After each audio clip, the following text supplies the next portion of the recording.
Hello, my dear first degree students. In this video lecture, I am explaining about one of the important type of market, that is the monopoly. In the last video lecture, I am already explaining about the various things in connection with the perfect competition. Perfect competition is a type of market situation where large number of buyers and sellers buying the homogeneous product in a single price. That is known as the perfect competition. In the last class, I have mentioned how the price and output is to be determined under the perfect competition. Let us see now. In this class, we are discussing about the another important type of market situation, that is the monopoly. That is the monopoly market situation. First of all, we are trying to understand the meaning of monopoly. What is monopoly? We are trying to examine the various definition in connection with monopoly. ವಿದ್ಯಾರ್ಥಿಗಳೇ, ಪ್ರಥಮ ಪದವಿ ವಿದ್ಯಾರ್ಥಿಗಳಿಗೆ ಮತ್ತೊಮ್ಮೆ ನಿಮ್ಮನ್ನು JCBM ಕಾಲೇಜಿನ online ತರಗತಿಗಳಿಗೆ ಸ್ವಾಗತಿಸ್ತಾ ಇದ್ದೇನೆ. ನಿಮ್ಮಲ್ಲಿ ಅನೇಕ ಮಂದಿ ವಿದ್ಯಾರ್ಥಿಗಳು ಈ ತರಗತಿಗಳನ್ನು ನೋಡ್ತಾ ಇಲ್ಲ. ಆದರೆ ಈ ತರಗತಿಗಳ ಇಂಪಾರ್ಟೆನ್ಸ್ ನಿಮಗೆ ಗೊತ್ತಿಲ್ಲ ನಮಗೆ ಅನಿಸುತ್ತೆ. ಯಾಕೆಂದರೆ ಕುವೆಂಪು ವಿಶ್ವವಿದ್ಯಾನಿಲಯ ಈಗಾಗಲೇ ನಿಮಗೆ ಪರೀಕ್ಷೆ ನಡೆಸಲಿಕ್ಕೆ ಸಿದ್ಧತೆಗಳನ್ನು ಮಾಡಿಕೊಳ್ತಾ ಇದೆ. ಹಾಗಾಗಿ ಈ ಪರೀಕ್ಷೆಗೆ ನೀವು ತಯಾರಿಯಾಗಬೇಕಾದ್ರೆ ನಿಮಗೆ ಈ ತರಗತಿಗಳನ್ನು ಕೇಳುವಂಥದ್ದು ಬಹಳ ಮುಖ್ಯವಾಗಿರುತ್ತೆ. ಲಾಸ್ಟ್ ಸೆಮ್ನಲ್ಲಿ ಉಳಿದಂಥ ಪರೀಕ್ಷೆಗಳನ್ನು ಈಗ 16ರಿಂದ 26ರವರೆಗೆ ಮುಗಿಸ್ಬಿಟ್ಟು ಸೆಪ್ಟೆಂಬರ್ ತಿಂಗಳ ವೇಳೆಗೆ ನಿಮಗೆ ಪರೀಕ್ಷೆ ನಡೆಸುವಂಥ ಎಲ್ಲ ತಯಾರಿ ನಡೀತಾ ಇದೆ. ಹಾಗಾಗಿ ಯಾವುದೇ ಕಾರಣಕ್ಕೆ ವಿಡಿಯೋ ತರಗತಿಗಳನ್ನು ನೆಗ್ಲೆಕ್ಟ್ ಮಾಡಬೇಡಿ. ಸರ್ಕಾರ ಆದೇಶ ನೀಡಿದ ನಂತರ ನಿಮಗೆ ಮಾಮೂಲಿ ತರಗತಿಗಳು ಕೂಡ ಪ್ರಾರಂಭವಾಗ್ತವೆ. ತರಗತಿಗಳಲ್ಲಿ ನಿಮಗೆ ರಿವಿಷನನ್ನು ಮಾಡಲಾಗುತ್ತೆ ಮತ್ತು ಇಂಟರ್ನಲ್ ಟೆಸ್ಟ್ಗಳನ್ನು ಮಾಡಿಬಿಟ್ಟು ಇಮ್ಮಿಡಿಯೇಟಾಗಿ ನಿಮ್ಮನ್ನು ಎಕ್ಸಾಮಿಗೆ ತಯಾರು ಮಾಡ್ತೇವೆ. ಸೆಪ್ಟೆಂಬರ್ ಅಂತ್ಯದ ವೇಳೆಗೆ ನಿಮಗೆ ನಿಮ್ಮ ಮತ್ತೆ ಪುನಃ ಸೆಮಿಸ್ಟರ್ ಎಕ್ಸಾಮ್ ನಿಮಗೆ ಪ್ರಾರಂಭವಾಗಲಿಕ್ಕಿದೆ. ಹಾಗಾಗಿ ಯಾವುದೇ ಕಾರಣಕ್ಕೆ ನೆಗ್ಲೆಕ್ಟ್ ಮಾಡಬೇಡಿ. ಕೊಟ್ಟಂಥ ಅಸೈನ್ಮೆಂಟ್ಗಳನ್ನು ಸರಿಯಾಗಿ ಸಬ್ಮಿಟ್ ಮಾಡಿ. ಅದಕ್ಕೆ ಇಂಟರ್ನಲ್ ಮಾರ್ಕ್ಸ್ ಕೂಡ ನಿಮಗೆ ಅವಾರ್ಡ್ ಮಾಡಲಾಗುತ್ತೆ. ಇವತ್ತಿನ ತರಗತಿಯಲ್ಲಿ ನಾನು ಮುಖ್ಯವಾಗಿ ನಿಮಗೆ ಈ ಏಕಸ್ವಾಮ್ಯ ಮಾರುಕಟ್ಟೆ ಎನ್ನುವಂಥ ವಿಷಯದ ಬಗ್ಗೆ ಚರ್ಚೆ ಮಾಡಲಿಕ್ಕಿದ್ದೇನೆ. ಈಗಾಗಲೇ ನಾನು ನಿಮಗೆ ಈ ಒಂದು ಪರಿಪೂರ್ಣ ಪೈಪೋಟಿ ಮಾರುಕಟ್ಟೆ ಎಂದರೇನು, ಪರಿಪೂರ್ಣ ಪೈಪೋಟಿ ಮಾರುಕಟ್ಟೆಯ ಲಕ್ಷಣಗಳು ಏನು, ಪರಿಪೂರ್ಣ ಪೈಪೋಟಿ ಮಾರುಕಟ್ಟೆಯಲ್ಲಿ ಬೆಲೆ ಮತ್ತು ಉತ್ಪನ್ನಗಳು ಹೇಗೆ ನಿರ್ಧಾರವಾಗ್ತವೆ ಎನ್ನುವಂಥ ವಿಷಯದ ಬಗ್ಗೆ ಚರ್ಚೆ ಮಾಡಿದ್ವಿ. ಇವತ್ತು ನಾನು ನಿಮಗೆ ಮುಖ್ಯವಾಗಿ ಏಕಸ್ವಾಮ್ಯ ಮಾರುಕಟ್ಟೆಯ ಬಗ್ಗೆ ನಿಮಗೆ ಹೇಳಲಿಕ್ಕಿದ್ದೇನೆ. ಏಕಸ್ವಾಮ್ಯ ಮಾರುಕಟ್ಟೆ ಎಂದರೇನು, ಬೇರೆ ಬೇರೆ ಅರ್ಥಶಾಸ್ತ್ರಜ್ಞರು ಏಕಸ್ವಾಮ್ಯ ಮಾರುಕಟ್ಟೆಯನ್ನು ಯಾವ ರೀತಿ ಅವರು ಡಿಫೈನ್ ಮಾಡಿದ್ದಾರೆ ಅದರ ಬಗ್ಗೆ ನಿಮಗೆ ಹೇಳಲಿಕ್ಕೆ ಇದ್ದೇನೆ. ಮತ್ತು ಏಕಸ್ವಾಮ್ಯ ಮಾರುಕಟ್ಟೆ ಏನೇನು ಲಕ್ಷಣಗಳನ್ನು ಹೊಂದಿದೆ ಎನ್ನುವುದರ ಬಗ್ಗೆಯೂ ಕೂಡ ನಿಮಗೆ ಹೇಳಲಿಕ್ಕೆ ಇದ್ದೇನೆ. ಮುಖ್ಯವಾಗಿ ಈ ಪರಿಪೂರ್ಣ ಪೈಪೋಟಿ ಮಾರುಕಟ್ಟೆಯಲ್ಲಿ ಅಧಿಕ ಸಂಖ್ಯೆಯ ಮಾರಾಟಗಾರರಿದ್ದು ಒಂದೇ ರೀತಿಯ ಸರಕನ್ನು ಒಂದೇ ಬೆಲೆಗೆ ಇಲ್ಲಿ ಮಾರಾಟ ಮಾಡುವಂಥ ವ್ಯವಸ್ಥೆ ಪರಿಪೂರ್ಣ ಪೈಪೋಟಿ ಮಾರುಕಟ್ಟೆಯಾಗಿರುತ್ತೆ. ಪರಿಪೂರ್ಣ ಪೈಪೋಟಿ ಮಾರುಕಟ್ಟೆಯಲ್ಲಿ ಬೆಲೆ ಮತ್ತು ಉತ್ಪನ್ನಗಳು ನಿರ್ಧಾರವಾಗುವ ಬಗ್ಗೆಯೂ ಕೂಡ ನಾನು ನಿಮಗೆ ಹೇಳಿದ್ದೆ. Now we are try to explaining about the meaning of monopoly. The word monopoly derived from two English words, that is mono and poly. Mono means single, poly means seller. That means the monopoly is a market of single seller. The literary meaning of monopoly means single seller. Single seller who selling the product in a market, that is known as monopoly. Monopoly is nothing but in a given market a single seller who selling the product is known as monopoly. The word monopoly derived from two English word, that is the monopoly. Monopoly means single seller they selling the product. ಈ ಏಕಸ್ವಾಮ್ಯ ಮಾರುಕಟ್ಟೆಯ ವ್ಯಾಖ್ಯೆಗಳನ್ನು ತಿಳಿಯುವ ಮೊದಲು ನಾವು ಸಾಮಾನ್ಯವಾಗಿ ಏಕಸ್ವಾಮ್ಯ ಮಾರುಕಟ್ಟೆ ಅಥವಾ ಏಕಸ್ವಾಮ್ಯ ಎನ್ನುವಂಥ ಪದ ಎಲ್ಲಿಂದ ಬಂದಿದೆ? ಏಕಸ್ವಾಮ್ಯ ಎನ್ನುವಂಥ ಪದ ಇಂಗ್ಲೀಷ್ ಪದವಾದಂತಹ ಮೊನೋಪೊಲಿ ಎನ್ನುವಂತಹ ಪದದಿಂದ ಬಂದಿದೆ. ಮೊನೋ ಅಂದರೆ ಏನು? ಸಿಂಗಲ್, ಏಕ ಅಂತ ಅರ್ಥ. ಒಬ್ಬ ವ್ಯಕ್ತಿ ಸರಕನ್ನು, ಪೊಲಿ ಅಂದರೆ ಮಾರಾಟ ಮಾಡುವುದು. ಒಬ್ಬ ವ್ಯಕ್ತಿ ಸರಕನ್ನು ಮಾರಾಟ ಮಾಡುವುದಕ್ಕೆ ಹಾಗಂದ್ರೆ ಏನು? ಮೊನೋ ಅಂದರೆ ಸಿಂಗಲ್ಲು, ಪೊಲಿ ಅಂದರೆ ಸೆಲ್ಲರ್. ಅಂದರೆ ಇಲ್ಲಿ ಏಕ ವ್ಯಕ್ತಿ ಸರಕನ್ನು ಮಾರಾಟ ಮಾಡುವಂಥ ಒಂದು ಮಾರುಕಟ್ಟೆಯ ಸ್ಥಿತಿಗೆ ನಾವು ಏಕಸ್ವಾಮ್ಯ ಮಾರುಕಟ್ಟೆ ಅಂತ ಕರಿತೀವಿ. ಏಕಸ್ವಾಮ್ಯ ಮಾರುಕಟ್ಟೆಯಲ್ಲಿ ಕೇವಲ ಒಬ್ಬ ವ್ಯಕ್ತಿ ಇರ್ತಾನೆ, ಆತನೇ ಸರಕಿನ ಮಾರಾಟಗಾರನಾಗಿರ್ತಾನೆ. ಅದು ಏಕಸ್ವಾಮ್ಯ ಮಾರುಕಟ್ಟೆಯ ಅಥವಾ ಏಕಸ್ವಾಮ್ಯ ಎನ್ನುವಂಥ ಪದದ ವಸ್ತುಶಃ ಅಕ್ಷರಶಃ ಅದರ ಅರ್ಥವಾಗಿರುತ್ತೆ. For the sake of better understanding of the monopoly market, we are trying to examine some of the important definition given by different economists. One of the important definition given by one of the modern economists, namely called as Leftwich. Leftwich is one of the important modern economists who says that the monopoly is a market situation where there is no substitutes to the given product produced and selling by the monopolist. That is known as monopoly according to Leftwich. Leftwich who says that monopoly is a market situation where there is no substitutes for a produced products. That is known as monopoly. Monopoly is a market, is a type of market in which there is no substitutes for a produced product. That is known as monopoly. According to Leftwich, who defined that monopoly is a market situation, it is a type of market in which there is no substitutes for a given commodity. For example, a given commodity is coming under the purview of monopoly, where only single seller who produce the product, there is no question of alternatives. People, they buy only this commodity, there is no question of alternatives. That is known as the monopoly. That is known as monopoly market according to Leftwich definition. ಈಗ ಲೆಫ್ಟ್ವಿಚ್ ಎನ್ನುವಂಥ ಒಬ್ಬ ಅರ್ಥಶಾಸ್ತ್ರಜ್ಞ ಏಕಸ್ವಾಮ್ಯ ಮಾರುಕಟ್ಟೆಯನ್ನು ಈ ರೀತಿಯಾಗಿ ವ್ಯಾಖ್ಯಾನಿಸ್ತಾನೆ. ಲೆಫ್ಟ್ವಿಚ್ರವರ ಪ್ರಕಾರ ಉತ್ತಮ ಬದಲಿ ವಸ್ತುಗಳು ದೊರೆಯದ ವಸ್ತುಗಳನ್ನು ಮಾರಾಟ ಮಾಡುತ್ತಿರುವ ಸನ್ನಿವೇಶವೇ ಏಕಸ್ವಾಮ್ಯವಾಗಿದೆ. ಉತ್ತಮ ಬದಲಿ ವಸ್ತುಗಳು ದೊರೆಯದ ಸರಕುಗಳನ್ನು ಮಾರಾಟ ಮಾಡುವ ಸನ್ನಿವೇಶ.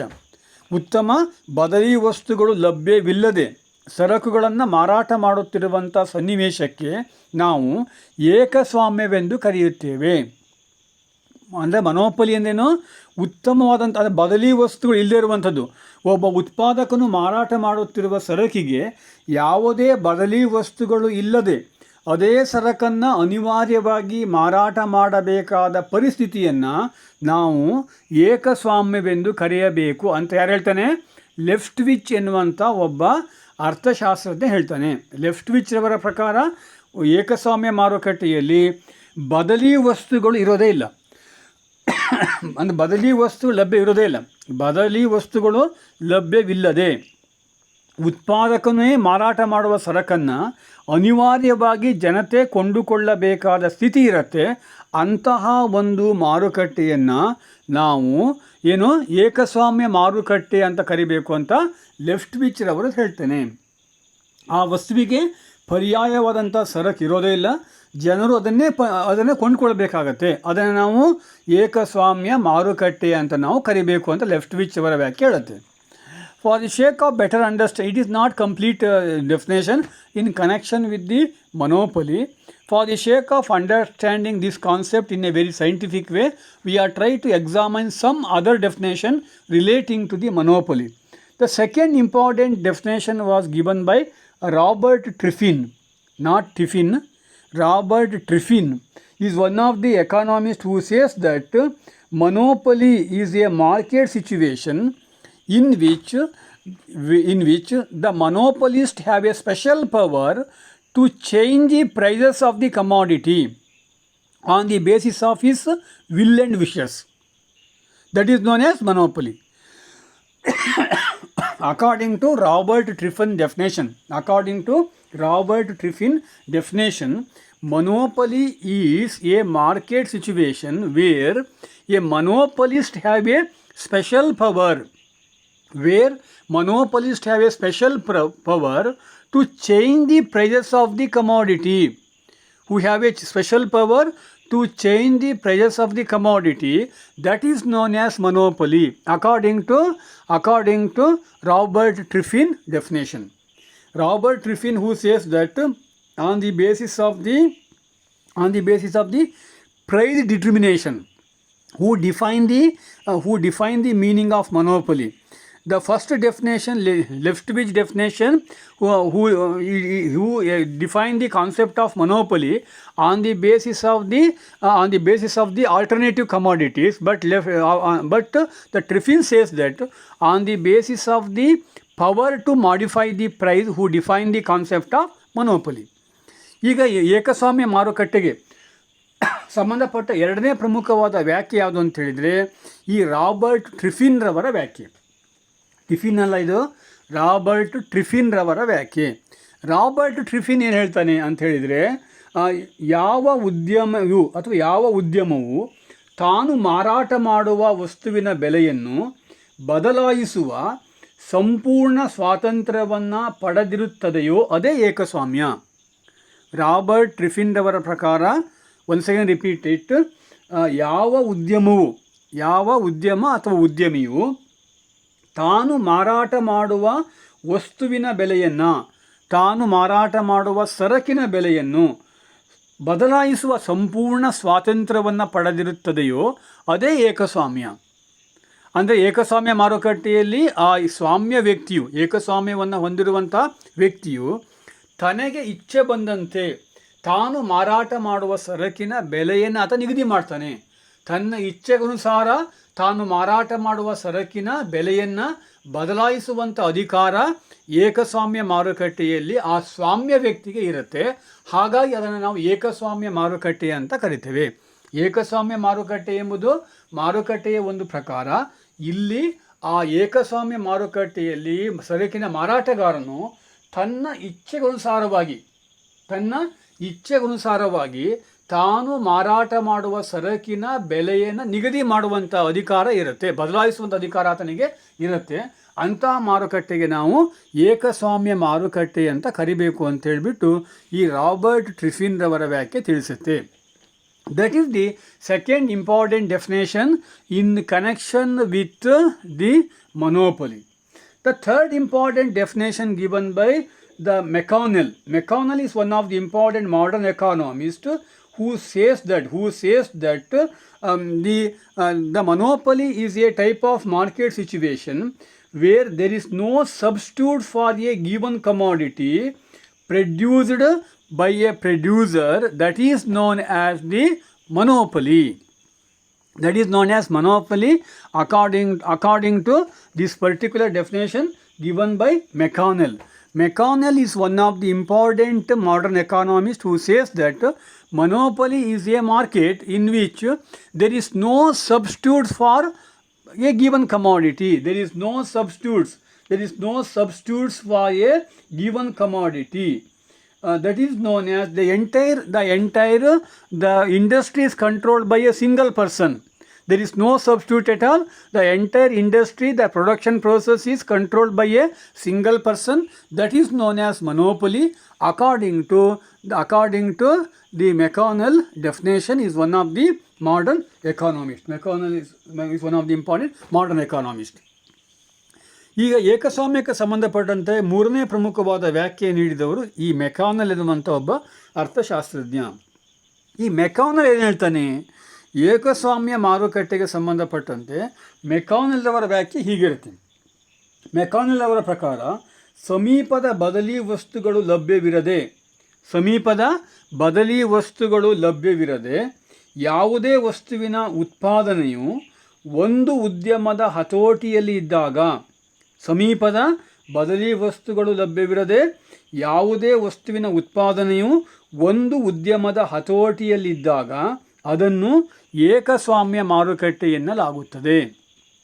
ಅಂದರೆ ಏಕಸ್ವಾಮ್ಯ ಮಾರುಕಟ್ಟೆಯನ್ನು ಮೆಕಾನಲ್ ಈ ರೀತಿ ವ್ಯಾಖ್ಯಾನಿಸ್ತಾನೆ. ಯಾವುದೇ ಒಂದು ಸರಕಿಗೆ ಬದಲಿ ವಸ್ತು ಇಲ್ಲ, ಆ ಸರಕನ್ನು ಉತ್ಪಾದನೆ ಮಾಡುವಂಥ ಸಂಪೂರ್ಣ ಅಧಿಕಾರ ಆ ಒಬ್ಬ ವ್ಯಕ್ತಿಗೆ, ಒಂದು ಉದ್ಯಮ ಸಂಸ್ಥೆಗೆ ಇದ್ದರೆ, ಹಾಗಾಗಿ ಅದನ್ನು ನಾವು ಏಕಸ್ವಾಮ್ಯ ಅಂತ ಹೇಳ್ತೇವೆ.